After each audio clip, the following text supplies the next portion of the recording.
Any further witnesses for the defense? Defense rests. Very well.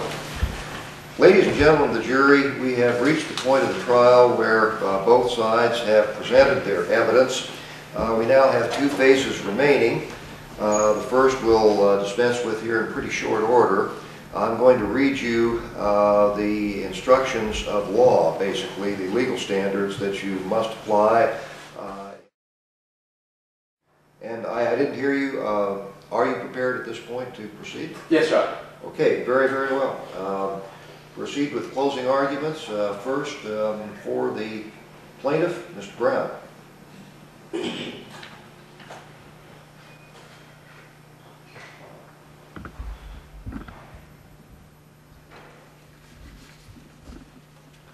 Jealousy, anger, rage. These are the motivations and the emotions that were going through the defendant's mind when he burst into my client's hotel room and interrupted his party and violently stabbed him. This is a story about jealousy. The defendant could not find a date for the evening. Having gone uninvited into Mr. Moore's room, he discovered an ex-girlfriend of his in the party with Mr. Moore. Jealousy. That led to anger, that led to rage. Our client, Mr. Moore, attempted to defuse the situation by taking it out to the hallway, but it only escalated further there and led to substantial injuries on behalf of my client, Mr. Moore. Now, the defense has tried to take us down a few primrose paths here that aren't really necessarily relevant to this case. They've tried to obscure the issue about which knife was used. But ladies and gentlemen, substantial injuries occurred regardless of what knife was used. Frankly, the police didn't think it was relevant enough to make an arrest. They've also tried to bring Ms. Hilton on the stand, a former employer who knows who has a strong disagreement and dislike for Mr. Moore. Ms. Hilton was not able to testify a single time in which blows actually occurred. Our client readily admits that he's an irritable person from time to time, that he likes to get into people's face. But there is not a single shred of testimony here where my client has been predisposed to violence in other cases. So once again, my client's actions outside of this particular case are completely irrelevant. What we need to focus on, ladies and gentlemen of the jury, is justice and what the issue is at hand here. And that is specifically what happened on the night of November 10th.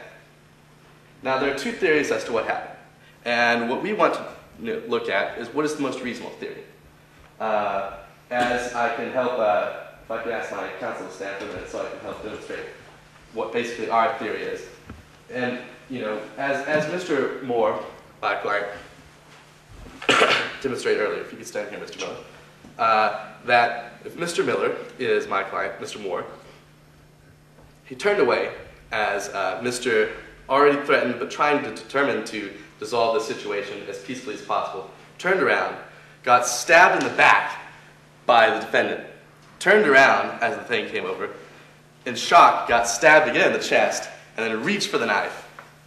And that explains the injuries as reported by our board-certified pathologist, which both sides have stipulated are facts in this case. So you have to ask yourself, ladies and gentlemen of the jury, which makes sense?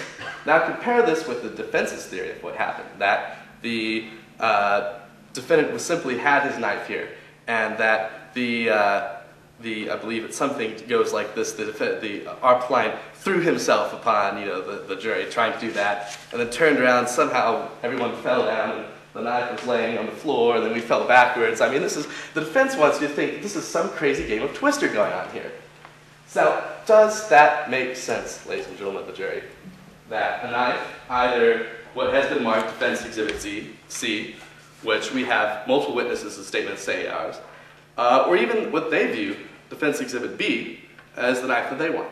Now, I will ask you, ladies and gentlemen of the jury, to consider if we have two critical injuries, one to the spleen, one nearly to the heart, and substantial cuts and bruises to the hand, which knife do you think is the one more likely to do that?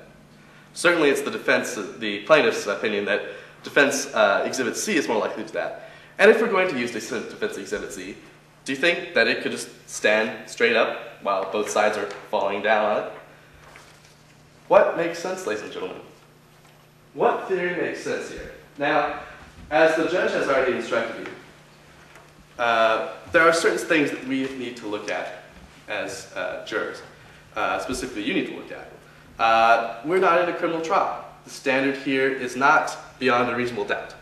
The standard here, as the judge has instructed, is that if you decide, and I'm quoting from the jury instructions, if you find, or if you decide, and I mean you must be persuaded, considering all the evidence of the case, that the proposition on which such party has the burden of proof is more probably true than not.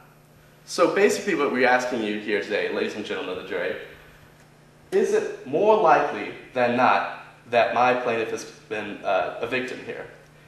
And let's look at the evidence. As I've said, we've had Mr. Moore's testimony himself about himself being stabbed. We have the pathologist's stipulations that the injuries match our theory of how the stabbing took place. We have another witness, the officer, the police themselves that arrested Mr. Taylor. And what do they have? They have a repentant Mr. Taylor and an angry Miss Hilton that can't even point to a single fight. All of that amounts to character evidence, circumstantial evidence. Ladies and gentlemen of the jury, what we need to consider here are the actual evidence, the injuries, hospital reports, and the testimony you have seen here today. And I'm confident, ladies and gentlemen of the jury, that you will find that it is more likely than not that my plaintiff suffered these vast injuries. What we're only looking here today is to determine the issue of liability, that my plaintiff has been wronged. And you have the power, ladies and gentlemen of the jury, to correct that wrong. You have the power to be able to give my client what he has. He's lost his spleen already. He has injuries of irreparable harm. But you, ladies and gentlemen of the jury, have the ability to make sure that my client is compensated for that. You have the ability, ladies and gentlemen, to make sure that justice is done. And I look forward to your verdict. Thank you again for your service. For the defense